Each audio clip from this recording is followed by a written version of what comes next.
এই গল্প শ্যামপুর নামের এক বিশাল রাজ্যের, যেখানে বাইরে থেকে সুখ সমৃদ্ধি দেখা গেলেও ভেতরে লুকিয়েছিল গভীর রহস্য। সেই রাজ্যের চক্রবর্তী সম্রাট রাজা পলাশ রায় আর রানী মায়াবতী। একদিন রানী মায়াবতীর দুই কন্যা হল, বড় মেয়ে রাজকুমারী চন্দ্রাবতী আর ছোট মেয়ে রাজকুমারী চন্দ্রলেখা। তাদের নাম রাখা হলো। তাদের জন্মের সময়ে এক অদ্ভুত সাধু তাদের ভবিষ্যৎবাণী করেছিলেন। হে শ্যামপুরের চক্রবর্তী সম্রাট রাজা পলাশ রায়, হে মহারানী মায়াবতী, আজ তোমাদের ঘরে যে দুই কন্যার জন্ম হয়েছে, তাদের জন্ম কোনো সাধারণ ঘটনা নয়। এই দুই কন্যার সঙ্গে জড়িয়ে আছে রাজ্যের ভাগ্য, জড়িয়ে আছে রক্ত, আগুন আর ধ্বংসের ছায়া। রাজা ব্যাকুল হয়ে জিজ্ঞেস করলেন, মহাত্মা, স্পষ্ট করে বলুন, আমার কন্যারা তো নিষ্পাপ শিশু, তাদের ভাগ্যে এমন ভয়ঙ্কর কথা কেন? সাধু গভীর নিঃশ্বাস ফেলে আবার বলল, শুনুন মহারাজ, ভাগ্যের লেখা কেউ মুছতে পারে না, কেবল কিছু সময়ের জন্য এড়িয়ে যেতে পারে। তোমাদের জ্যেষ্ঠ কন্যা রাজকুমারী চন্দ্রাবতী, সে হবে আলো, সে হবে রক্ষা কবচ। তার বুদ্ধি, তার ধৈর্য আর তার ত্যাগ একদিন এই রাজ্যকে ভয়ঙ্কর বিপদ থেকে রক্ষা করবে। যখন শ্যামপুর ধ্বংসের দ্বার প্রান্তে দাঁড়াবে, ঠিক তখনই এই কন্যাই হবে রাজ্যের শেষ আশ্রয়। কিন্তু তোমাদের কনিষ্ঠ কন্যা রাজকুমারী চন্দ্ররেখা, তার ভাগ্য ভিন্ন। তার জীবনে রয়েছে অন্ধকার, তার ভালোবাসা আগুন ডেকে আনবে। তার বিয়ে, তার সিদ্ধান্ত, তার কষ্ট সব কিছু মিলেই একদিন এই রাজ্যকে ধ্বংসের পথে নিয়ে যাবে। এই কথা শুনে রানী ভয়ে কেঁপে উঠলেন। তিনি কান্না জড়ানো কণ্ঠে বললেন, মহাত্মা, সে তো আমারই গর্ভে জন্ম নেওয়া সন্তান। আমি কিভাবে বিশ্বাস করব আমার মেয়ে রাজ্য ধ্বংস করবে? মহারানী, আমি বিচারক নই, আমি কেবল ভাগ্যের বার্তাবাহক। চন্দ্ররেখা দোষী নয়, কিন্তু তার ভাগ্য নিষ্ঠুর। তাকে যে ভালোবাসবে সে বিশ্বাসঘাতক হবে। যাকে সে বিশ্বাস করবে সেই তাকে আগুনে ঠেলে দেবে, আর সেই আগুনের শিখা শুধু একটি জীবন নয়, একটি পুরো রাজ্যের ভাগ্য বদলে দেবে। রাজা ক্রুদ্ধ ও আতঙ্কিত হয়ে বললেন, তাহলে উপায় কি মহাত্মা? আমি কি হাত গুটিয়ে বসে থাকব? সাধু শেষবারের মতো বলল, উপায় আছে, কিন্তু সেই উপায়ও যন্ত্রণায় ভরা। যদি কনিষ্ঠ কন্যাকে রাজ্যের আলো থেকে দূরে রাখা যায়, যদি তাকে ভালোবাসা থেকে বঞ্চিত করা যায়, তাহলে হয়তো ভবিষ্যৎ কিছুদিনের জন্য থেমে থাকবে। কিন্তু মনে রাখবেন মহারাজ, ভাগ্যকে যত বেশি শিকলে বাঁধবেন, সে তত ভয়ঙ্করভাবে মুক্তি চাইবে। এটা বলে সাধু বাবা সেখান থেকে চলে যায়। মহারাজ, আমি তো বুঝতে পারছি না, আমাদের দুই মেয়ে তো কত নিষ্পাপ আর ছোট। এত ভয়ঙ্কর ভবিষ্যৎবাণী ওদের জীবনের সঙ্গে জড়িয়ে গেল। আমাদের কিছু করতে হবে মহারাজ। আমাদের কিছু করতেই হবে। আমরা কাউকে কিছু বলবো না, আর ছোট মেয়েটিকে রাজপ্রাসাদ থেকে দূরে এক কারাগারে রাখব, যাতে ভবিষ্যৎবাণী সত্যি না হয়। কিন্তু আমার নিষ্পাপ মেয়ে কিভাবে কারাগারে থাকবে? আমাদের কাছে আর কোনো উপায় নেই রানী। আমরা আজকেই ছোট রাজকুমারীকে কারাগারে রেখে দিই।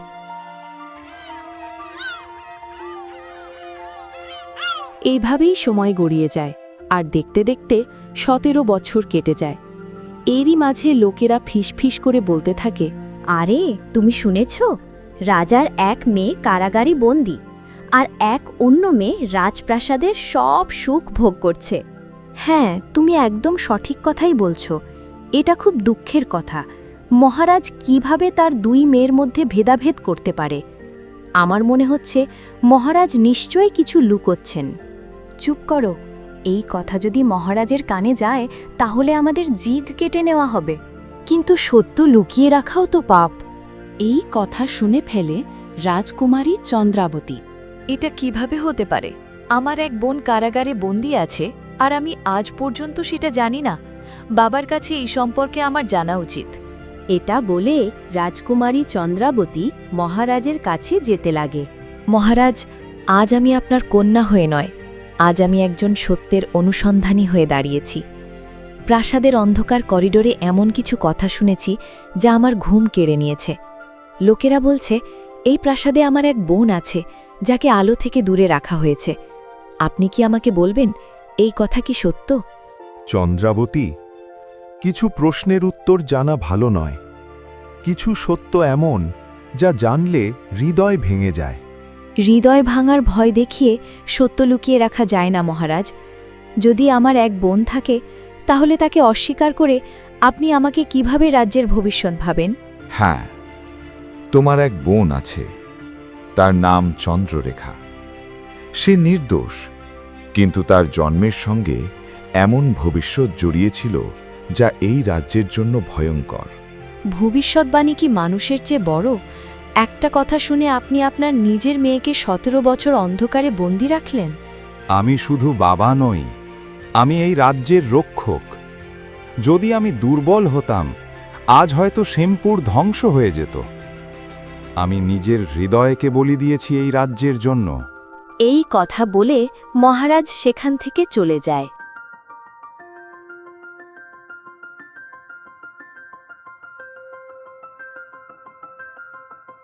আর এইদিকে কারাগারে দিদি, আজ কি দিন নাকি রাত আমি তো বুঝতেই পারি না।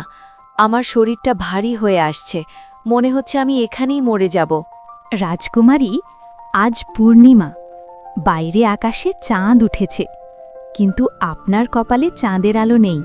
আমি কি এতটাই খারাপ? আমার জন্মটাই কি অপরাধ ছিল? আমি তো কখনো কারো ক্ষতি করিনি। আপনি দোষী নন রাজকুমারী, আপনার দোষ শুধু একটাই, আপনি সেই ভবিষ্যৎবাণীর শিকার। আমরা সবাই জানি আপনার সঙ্গে অন্যায় হয়েছে, কিন্তু আমাদের মুখ বন্ধ। 17 বছর আমি সূর্য দেখিনি। আমি কি মানুষ নই? আমার কি মুক্ত হয়ে বাঁচার অধিকার নেই? যদি কোনোদিন আমি মুক্ত হই, আমি কাউকে ঘৃণা করব না। আমি শুধু আলো দেখতে চাই। ঠিক আছে রাজকুমারী, এখন আমি যাই। এখানে বেশিক্ষণ থাকলে হয়তো আমার বিপদ হতে পারে। এটা বলে দাসী সেখান থেকে চলে যায়। আর কিছুক্ষণ এগিয়ে গিয়ে সে বলে, হে ভগবান, এই মেয়েটির কপালটা বদলে দাও।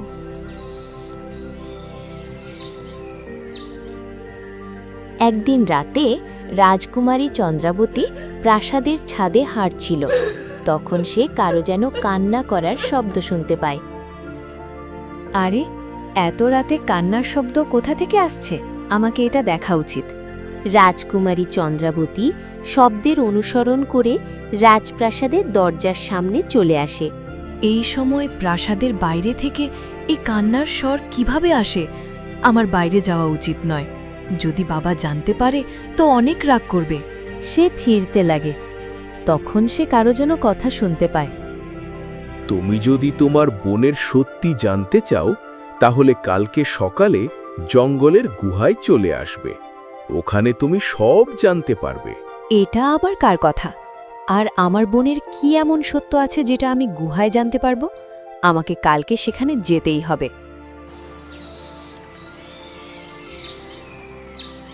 এরপর সকাল হয় আর রাজকুমারী চন্দ্রাবতী কাউকে কিচ্ছু না বলে চুপচাপ প্রাসাদ থেকে বেরিয়ে জঙ্গলে গুহার ওখানে পৌঁছে যায়। আমাকে তো এখানেই আসতে বলেছিল, কিন্তু এখানে তো কিছুই দেখতে পাচ্ছি না। আমার মনে হচ্ছে এর ভিতরে আমাকে যেতে হবে, তাহলে আমি সব কিছু জানতে পারবো। এটা বলে রাজকুমারী চন্দ্রাবতী গুহার ভিতরে যায়। গুহার ভিতরে চন্দ্রাবতী একটি সিন্দুক দেখতে পায়। আরে, এটা কি? এটা তো দেখছি একটি সিন্দুক। এই সিন্দুকের ভেতরে কি থাকতে পারে? নিশ্চয়ই কিছু আছে। এটা বলে রাজকুমারী চন্দ্রাবতী সিন্দুকটি খুলে আর সেখানে একটি চিঠি পায়। সেখানে লেখা ছিল, তোমার বোন নির্দোষ, তার জীবন বিপদে আছে। তাকে কাল কুঠুরি থেকে বের করো, না হলে তোমাদের পুরো রাজ্য ধ্বংস হয়ে যাবে। না না, এমন হতে পারে না। আমার বোন নির্দোষ তো। আমি তাকে কাল কুঠুরি থেকে অবশ্যই বের করব। কত বছর হয়ে গেল আমি আমার বোনের সঙ্গে দেখা করিনি, কিন্তু এখন আর দেখা না করে আমি থাকতে পারবো না। এটা বলে রাজকুমারী চন্দ্রাবতী প্রাসাদে ফিরে আসে।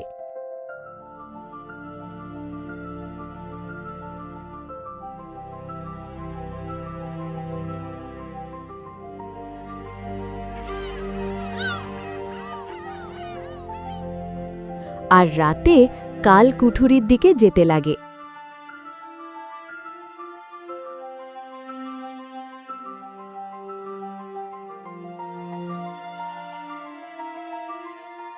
রাজকুমারী, আপনি এই দিকে কেন যাচ্ছেন? মহারাজ আপনাকে এদিকে আসতে বারণ করেছে। আজকে আমি আমার বোনের সঙ্গে দেখা করব, আর এই কথা তুমি মহারাজকে বলবে না, বুঝে গেছ না? এইবার যাও এখান থেকে। এটা শুনে দাসী কিছুই বলে না আর চুপচাপ সেখান থেকে চলে যায়। এরপর রাজকুমারী চন্দ্রাবতী কাল কুটুরির দিকে যেতে লাগে, যেখানে রাজকুমারী চন্দ্ররেখা কান্না করছিল। আমার বোন, তুমি ঠিক আছে তো? তুমি কে, আর তুমি আমাকে বোন বলছো গেল? আমি তোমার বড় বোন, রাজকুমারী চন্দ্রাবতী। অনেক বছর পর আজ এই প্রথমবার তোমাকে দেখছি। বিশ্বাস করো, এই মুহূর্তটার জন্য আমি কত দিন অপেক্ষা করেছি। আমার মনে হচ্ছে তুমি নিশ্চয় কিছু করনি, আর তবুও বাবা তোমাকে এই কালকুঠুরিতে বন্দি করে রেখেছেন। আজ আমি সব সত্য জানতে পেরেছি। তুমি নির্দোষ চন্দ্রলেখা, তোমাকে ফাঁসানো হয়েছে, আর আমি থাকতে তোমার সঙ্গে অন্যায় হতে দেব না। আমি তোমাকে এখান থেকে বের করব। তুমি কি সত্যি বলছো দিদি? কিন্তু এতদিন তুমি আমাকে একবারও দেখতে আসোনি কেন? আমাকে ক্ষমা করে দাও, কিন্তু এখন তোমাকে বাইরে বের করা থেকে কেউ আমাকে আটকাতে পারবে না। এটা বলে রাজকুমারী চন্দ্রাবতী চন্দ্ররেখাকে কারাগার থেকে বের করে দেয়। আজকে কারাগার থেকে বের হয়ে অনেক ভালো লাগছে দিদি। তোমাকে অনেক অনেক ধন্যবাদ দিদি। তুমি আমাকে কালকুটুরি থেকে বের করে দিলে। আমি বাইরের দুনিয়া দেখতে চাই।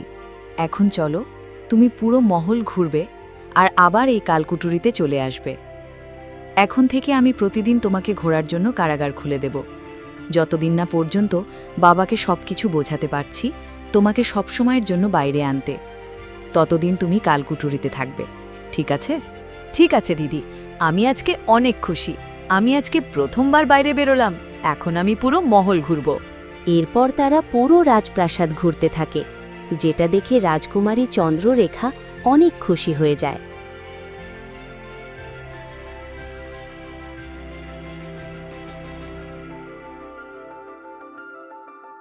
রাজকুমারী চন্দ্ররেখা, এখন তোমাকে আবার সেই কালকুঠুরিতে ফিরতে হবে। সকাল হয়ে আসছে। ঠিক আছে দিদি, আমি চলে যাচ্ছি। এরপর রাজকুমারী চন্দ্রাবতী তার ঘরের দিকে যেতে লাগে, আর রাজকুমারী চন্দ্ররেখা কাল কুঠুরির দিকে যেতে লাগে। পরের দিন সকালে একজন সৈনিক দৌড়ে মহারাজের কাছে আসে আর এসে বলে, মহারাজ, মহারাজ, রাজকুমারীর চন্দ্ররেখা কালকুঠুরিতে নেই। ও ও ও পালিয়ে গেছে মহারাজ, ও পালিয়ে গেছে। এটা কেমন করে হতে পারে? তোমরা কি করছিলে? তোমরা থাকতে ও কেমন করে পালাতে পারে? আমার মেয়ে কোথায় যেতে পারে? তোমরা তাকে খোঁজো। আমার মেয়ের যেন কোনো কিছু না হয়। এটা কেমন করে হতে পারে? আমি তো আমার বোনকে নিজে সেখানে পাঠিয়েছিলাম। ভগবান, আমার বোনকে রক্ষা করো, তার যেন কিছু না হয়। আমার মনে হচ্ছে আমাকে আমার বোনের খোঁজ করা উচিত। এরপর রাজকুমারী চন্দ্রাবতী রাজকুমারী চন্দ্ররেখাকে খুঁজতে লাগে, কিন্তু পায় না। আর এইদিকে রাজ্যের সৈন্যরাও রাজ্যে খোঁজাখুঁজি শুরু করে, কিন্তু তারাও কোনো খোঁজ পায় না। আর এইদিকে চন্দ্ররেখা পালাতে পালাতে একজন বুড়ি মানুষের ঘরে পৌঁছে যায়। বুড়িমা, তুমি এই কথা কাউকে বলো না। আমার রাজপ্রাসাদে যাওয়ার কোনো ইচ্ছে নেই। আমি আর কখনো রাজপ্রাসাদে যাব না। আমি এই ছোট্ট ঘরেই থাকব। এখানে কেউ আসে না। তুমি আমাকে এখানে থাকতে দেবে? আমি জানি তোমার জন্মের সঙ্গে হওয়া ভবিষ্যৎবাণীর জন্য তোমার বাবা তোমাকে কালকুঠুরিতে বন্দি করে রেখেছিল। হ্যাঁ বুড়িমা, আর আমি ওখানে কখনোই যাব না। তুমি আমাকে কখনো ওখানে পাঠাবে না বুড়িমা। না না, আমি তোমাকে ওখানে কখনোই পাঠাবো না। আমার এই দুনিয়াতে কেউ নেই। তুমি আমার মেয়ে হয়ে এখানে থাকবে। ধন্যবাদ বুড়িমা, আমি এখন থেকে এখানেই থাকব। এভাবে সময় পার হতে থাকে, আর দেখতে দেখতে অনেক দিন পার হয়ে যায়। একদিন চন্দ্ররেখা বুড়ির ঘরে কিছু কাজ করছিল। ঠিক তখন একজন রাজকুমার বুড়ির ঘরের সামনে আসে আর মাথা ঘুরে পড়ে যায়। আরে, এই রাজকুমার কে? আর এ তো অজ্ঞান হয়ে গেছে। আমাকে তার সাহায্য করা দরকার। এটা বলে চন্দ্ররেখা রাজকুমারকে তার ঘরে নিয়ে আসে আর দেখাশোনা করতে লাগে। এর কিছুক্ষণ পর রাজকুমারীর জ্ঞান ফেরে। এই, আমি কোথায় আছি? জায়গাটি অচেনা লাগছে। আর এই মেয়ে, তুমি কে? আমি এই ঘরেই থাকি, আর তুমি এই ঘরের সামনে অজ্ঞান হয়ে গিয়েছিলে, আর এই জন্য আমি তোমাকে ঘরের ভেতরে নিয়ে এসেছি। তুমি ঠিক আছো তো? হ্যাঁ, আমি ঠিক আছি, কিন্তু তুমি কে? সত্যি কথা বলতে গেলে আমি তো এ রাজ্যের রাজকুমারী, কিন্তু আমি এই বুড়ি মার ঘরে থাকি। কেউ জানে না যে আমি এখানে থাকি। আমি রাজপ্রাসাদে ফিরতে চাই না। তোমার ব্যাপারে আমি সব জানি। মহারাজ তার ছোট মেয়ের সঙ্গে কত বড় অন্যায় করেছে। তাকে সারা জীবন কাল কুঠুরিতে বন্দি করে রেখেছে। কি বলছো? তুমি আমার সম্পর্কে জানো? এটা তো সাধারণ ব্যাপার। আমি কি আশেপাশের সব রাজ্যের মানুষ তোমার ওপর হওয়া অত্যাচারের কথা জানে? দেখো, তুমি আমার জীবন বাঁচিয়েছ, তুমি কত ভালো, কিন্তু তোমার বাবা তোমার ওপর কত অন্যায় করেছে। কিন্তু তুমি যাই বলো, আমাদের বন্ধুত্ব অনেক ভালো হবে। হ্যাঁ, আমি এই পুরো রাজ্য ঘুরতে চাই, কিন্তু আমার কোনো ভালো বন্ধু নেই, আর আমি তো এই ঘরে লুকিয়ে লুকিয়ে থাকি। ঠিক আছে, তুমি চিন্তা করো না, আমি তোমাকে পুরো রাজ্যে ঘোরাবো। এরপর রাজকুমার রাজকুমারীকে পুরো রাজ্য ঘোরায়, আর এভাবেই দিন যেতে লাগে। এইভাবে অনেক দিন পার হয়ে যায়, আর একসময় তাদের ভালোবাসা অনেক গভীরে পৌঁছে যায়।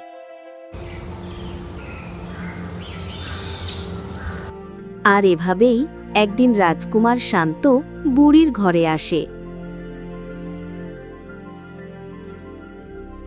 রাজকুমার, আপনি এ সময় এখানে কি করছেন?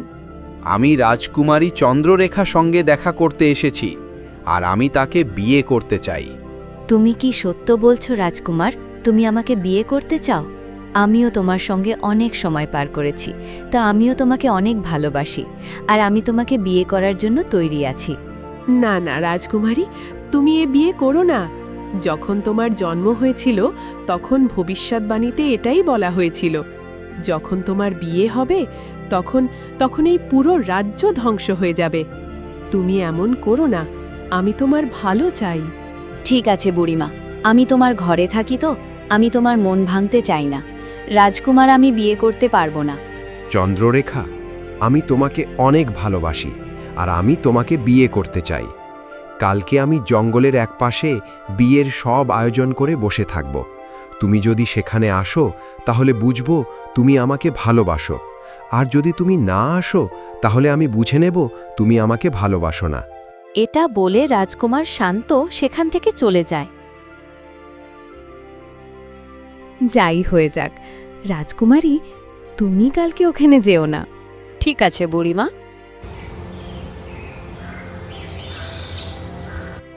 ওই দিন পার হয়ে যায়, আর পরের দিন রাজকুমারী ঘুম থেকে উঠে বলে, না, যাই হয়ে যাক, আমি এই বিয়ে করবই।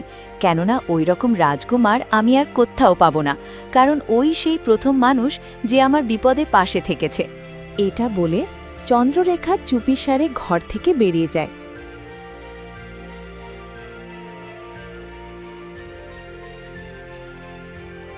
আর জঙ্গলে পৌঁছে যায়, যেখানে বিয়ে হওয়ার জন্য সব কিছু তৈরি করা ছিল। তুমি চলে এসেছো, আমি তোমার জন্য কখন থেকে অপেক্ষা করছি। আমার মনে হয়েছিল তুমি আসবে না। না, আমি তোমাকে সত্যিকারের ভালোবাসি, আর আমি তোমাকে কখনোই ছাড়তে পারবো না। ঠিক আছে, তো এখন চলো আমরা বিয়ে করি। তারপর দুজনের বিয়ের আচার শুরু হতেই হঠাৎ আকাশে কালো মেঘ ঢেকে যায়, আর যজ্ঞের আগুন ভয়ঙ্কর রূপ নিতে থাকে। এ কি হচ্ছে? হঠাৎ এত অন্ধকার কেন? এটা কি তবে সত্যি? সবাই যা বলছিল সেটাই কি সত্যি হতে চলেছে? না, এটা সত্যি হতে পারে না। তুমি তাড়াতাড়ি আমাকে বিয়ে করো, সব কথাকে মিথ্যা প্রমাণ করে দাও। না না না না, আমি বিয়ে করতে চাই না। আমি আমার রাজ্যে ফিরে যাচ্ছি। আমি এটা করতে পারবো না। আমাকে ছেড়ে যেও না। আমি সবাইকে ভুল প্রমাণ করতে চাই। আমি তোমাকে খুব ভালোবাসি। আজ আমাদের বিয়ে, শেষ মুহূর্তে আমাকে এভাবে একা ফেলে যেও না। কিন্তু রাজকুমার শান্ত তার কথা শোনে না, আর রাজকুমার শান্ত রাজকুমারী চন্দ্ররেখাকে আগুনে ধাক্কা মেরে ফেলে দেয়, আর রাজকুমারী চন্দ্ররেখা আগুনে পুড়তে থাকে। এরপর রাজকুমার শান্ত এক অদ্ভুত হাসি হেসে সেখান থেকে পালিয়ে যায়। আর এইদিকে বুড়িমা চন্দ্ররেখাকে সব দিকে খুঁজতে লাগেন, কিন্তু তাকে খুঁজে পায় না। আরে, চন্দ্ররেখা কোথায় চলে গেল? আমার অনেক চিন্তা হচ্ছে। আমাকে মহারাজকে গিয়ে সবকিছু বলা উচিত। এটা বলে বুড়িমা রাজপ্রাসাদে যায়।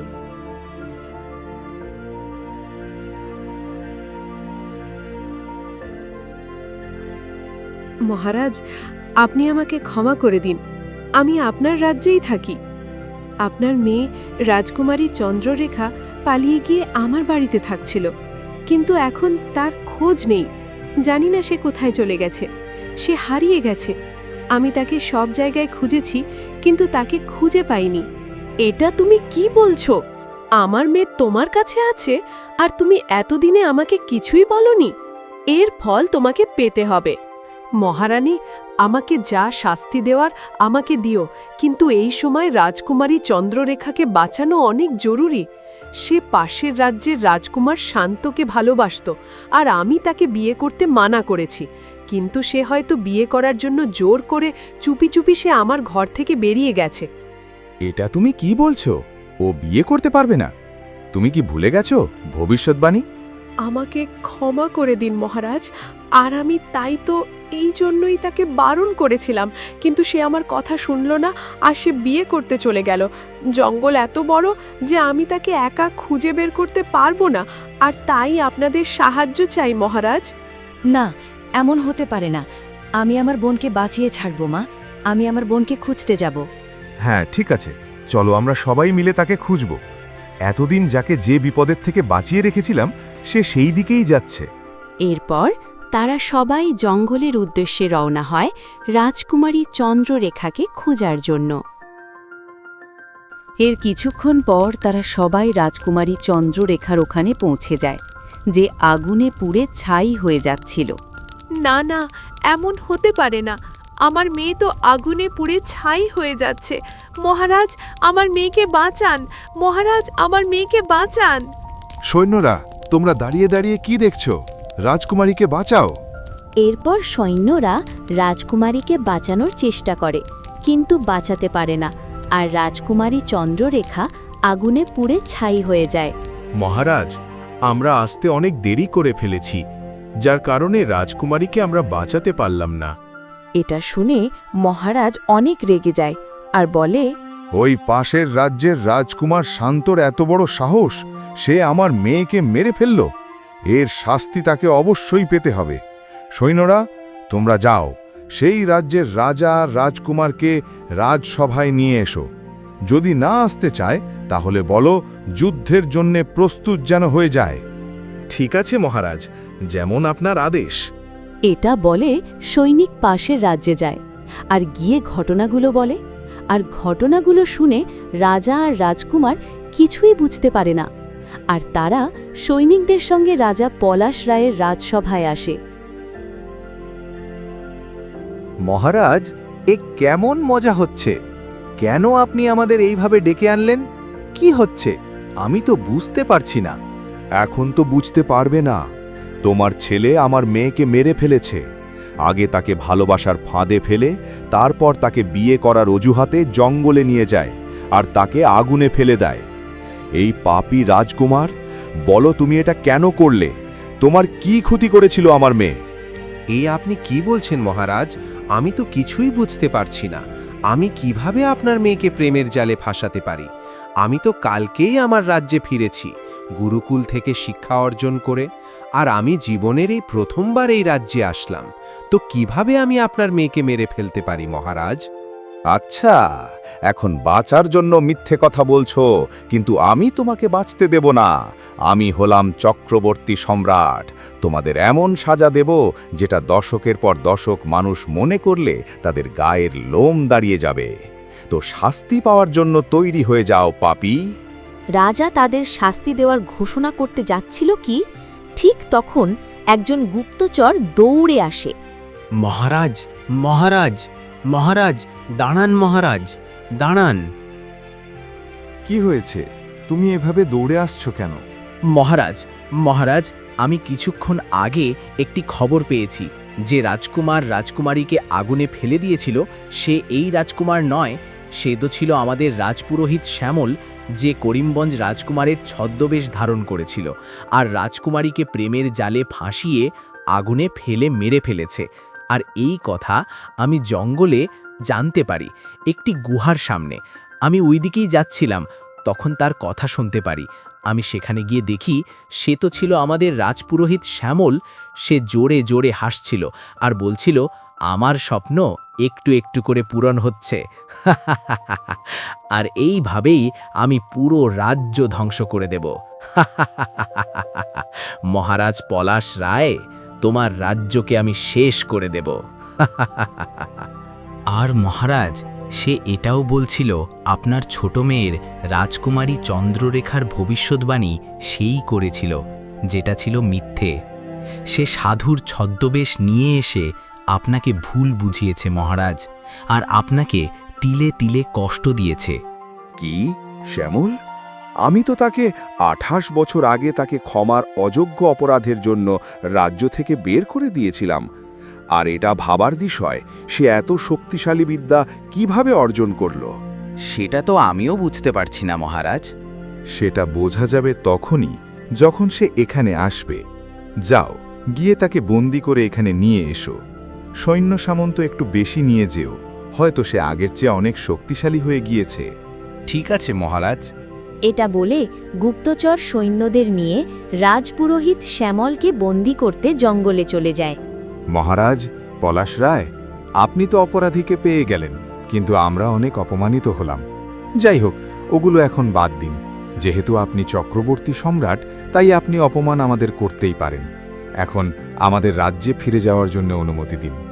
না, এভাবে বলবেন না করিমগঞ্জ রাজ। আমি অনেক লজ্জিত, আমাদের ক্ষমা করুন। আর আপনি যাতে অপমানিত না হন তাই আমি একটি সিদ্ধান্ত নিয়েছি। আপনার ছেলের সঙ্গে আমার বড় মেয়ে চন্দ্রাবতীর বিয়ে দিতে চাই। আপনি কি রাজি হবেন? এ আপনি কি বলছেন মহারাজ? এটা তো আমাদের পরম সৌভাগ্য। ঠিক আছে করিমগঞ্জ রাজ, তাহলে ওই কোথায় রইল? আর এইদিকে রাজপুরোহিত শ্যামল আরও শক্তিশালী হবার জন্য তন্ত্রবিদ্যা করছিল। ঠিক তখন সেখানে সৈন্যরা আসে আর তাকে বন্দি করে দেয়। পালানোর চেষ্টা করো না অপরাধী, আমরা পুরো জঙ্গল ঘিরে ফেলেছি, তোমাকে বন্দি করা হলো, চলো আমাদের সঙ্গে। কিন্তু তোমরা কারা? আমরা হলাম চক্রবর্তী সম্রাট পলাশ রায়ের সৈন্য। তোমার সব অপরাধ আমরা জানতে পেরে গিয়েছি, এখন চলো আমাদের সঙ্গে। এরপর সৈন্যরা রাজপুরোহিতকে রাজসভায় নিয়ে আসে।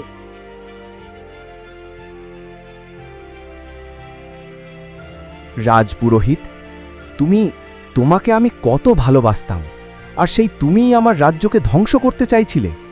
বলো, তুমি এটা কেন করলে? যা করেছি বেশ করেছি, কেন করব না? আমি ছিলাম রাজপুরোহিত, কিন্তু তবু তুমি আমাকে রাজ্য থেকে বের করে দিলে। আমি তো শুধু একটি সামান্য অপরাধ করেছিলাম, আর তাই আমি ঠিক করে নিয়েছিলাম তোমার রাজ্য আমি ধ্বংস করে দেব। এরপর আমি জঙ্গলে গিয়ে তন্ত্র সাধনা করতে থাকি, আর এক সময় আমি মানুষের রূপ ধারণ করার শক্তি অর্জন করি। এরপর শুনতে পাই তোমার 2 কন্যা হয়েছে। তখন আমি সাধুর ছদ্মবেশ নিয়ে এসে তোমার মেয়েদের মিথ্যে ভবিষ্যৎবাণী করেছিলাম। আর আমি করিমগঞ্জ রাজ্যের রাজকুমারের ছদ্মবেশ ধারণ করে রাজকুমারীকে প্রেমের জালে ভাসিয়েছিলাম, আর বিয়ে করার জন্য জঙ্গলে ডাকি। সুযোগ বুঝে আমি তাকে আগুনে ফেলে দিই, আর সে আগুনে পুড়ে মারা যায়। আর আমি একদিন রাতে রাজকুমারী চন্দ্রাবতীকে গুহায় ডাকি আর সেই চিঠিটা দিই। আমার প্রতিশোধ আস্তে আস্তে করে পূরণ হচ্ছিল, কিন্তু জানি না কিভাবে আমি ধরা পড়ে গেলাম। তুমি ওটাকে সামান্য অপরাধ বলছো? তুমি যা করেছিলে তা ছিল অযোগ্য ক্ষমা, কিন্তু আমি তোমাকে মৃত্যুদণ্ড না দিয়ে ক্ষমা করে দিয়েছিলাম তোমাকে ভালোবাসি বলে। এটা আমার ভুল ছিল। তোমাকে মৃত্যুদণ্ড না দিয়ে রাজ্য থেকে বের করে দিয়েছিলাম, কিন্তু এরপর তুমি যা করেছ এটার পর তোমাকে বাঁচিয়ে রাখা উচিত হবে না। তুমি পুরোহিতদের নাম কলঙ্কিত করেছ। তুই মানুষরূপী রাক্ষস। তুমি নিজের প্রতিশোধ পূরণ করার জন্য এত নোংরা খেলা খেললে। তুমি ফুলের মতন একটি মেয়ের জীবন নষ্ট করে দিয়েছ, আর তাই তোমাকে আমি মৃত্যুদণ্ড দিলাম। তোমার মৃত্যুদণ্ড এমন হবে যেটা দেখে মানুষ আর কখনো এরকম অপরাধ করার কথা ভাববে না। নিয়ে যাও এই রাক্ষসকে আমার চোখের সামনে থেকে।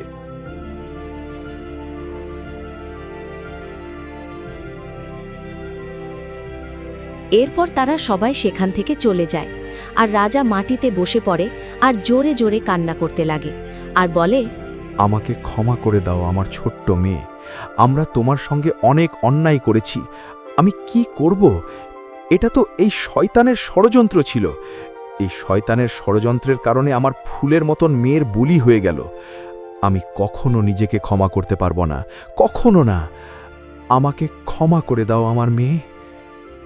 মহারাজ, এখন আমরা কি করব?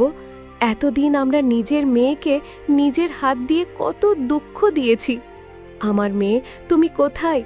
ও বাইরের দুনিয়া দেখতে চাইছিল, আর ওই শয়তানের মতন রাজপুরোহিতের জালে ফেসে আমরা নিজেরাই মেয়েকে মৃত্যুর মুখে ঠেলে দিলাম। আমি কখনোই নিজেকে ক্ষমা করতে পারবো না, কখনোই না। এটা বলে তারা সবাই কান্না করতে লাগে।